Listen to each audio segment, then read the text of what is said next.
नमस्कार लाडक्या बहिणींनो, मुख्यमंत्री माझी लाडकी बहीण योजनेचं ई-के-वाय-सी दुरुस्ती करतावेळी बरेच लाडक्या बहिणींना असा एरर येतोय की हा आधार क्रमांक ई-के-वाय-सी दुरुस्तीच्या यादीत नाही. हा एरर बरेच जणांना आल्यामुळं त्यांची ई-के-वाय-सी झालेली नाही.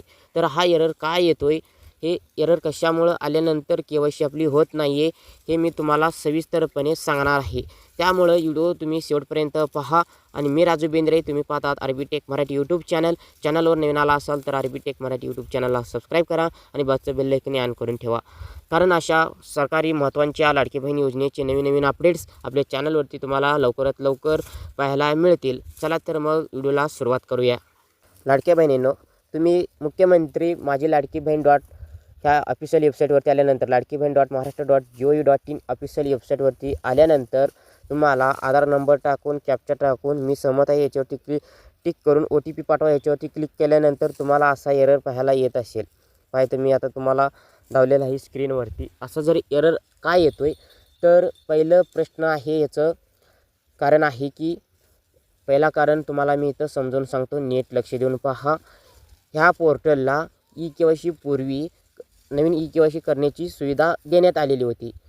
नवीन के-वाय-सी बंद झाल्यानंतर आता काही जणांची ई-के-वाय-सी चुकलेली आहे, त्यांचे लाभ बंद झालेला आहे आणि ते आता लाभ पुन्हा सुरू करण्यासाठी मागील राहिलेले हप्ते पुन्हा मिळवण्यासाठी सरकारने नवीन निर्णय घेऊन परत ई-के-वाय-सी दुरुस्ती करण्यासाठी पोर्टलला मध्ये एक नवीन ॲप्शन देऊन सुरू करण्यात आलेलं आहे.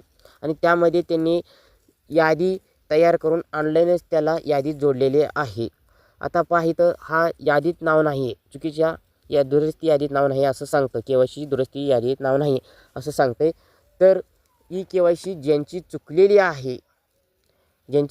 आहे त्यांचीच यादी एक वेगळी यादी तयार करून तो पोर्टलला जोडला गेला आहे, नवीन यादी ऑनलाईन पद्धतीनं. त्यामुळं फक्त ज्यांचं के-वाय-सी चुकलेलं आहे त्यांचंच आधार नंबर टाकल्यानंतर OTP पाठवल्यानंतर त्यांना OTP जातो, बाकीच्या सर्वांना OTP जात नाही आहे. त्यामुळं हा एरर कंपल्सरी येतो. आणि हा एरर दुसरा एक कारण आहे, पूर्वी जर तुम्ही ई-के-वाय-सी केली असेल तर सुद्धा हा एरर तुम्हाला नक्की येतो आहे. जर तुम्ही पूर्वी ई-के-वाय-सी केली तेव्हा चुकली, आता करायला गेलं तर हा एरर येतो आहे.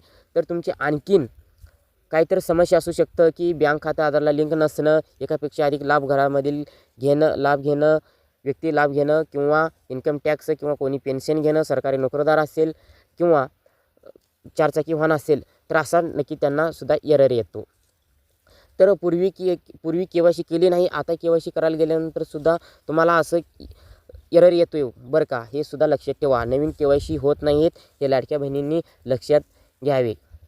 तर हा एरर सर्वांना, म्हणजे ज्यांची के-वाय-सी चुकलेली आहे त्यांना सोडून सर्वांनाच हा एरर पाहायला मिळतो.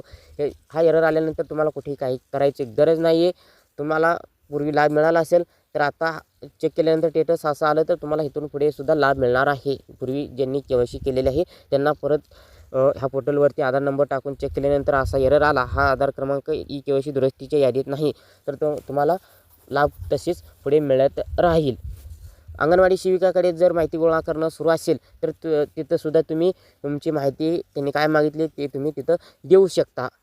आता मला माहीत असलेलं तेवढं तुमच्यापर्यंत माहिती पोहोचवण्याचा प्रयत्न केलेला आहे.